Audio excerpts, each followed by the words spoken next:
Mga ka-idol, mao na mga ka-idol na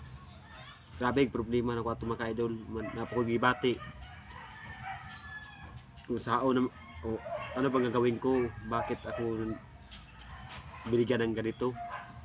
Sabi ko sa sarili ko mga ka-idol na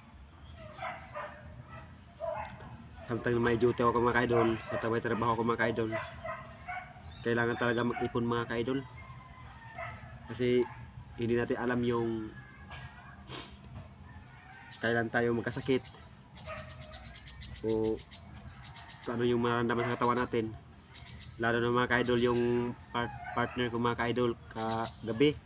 kahapon nag-duty sa mga ka-idol sa merkado mga ka-idol,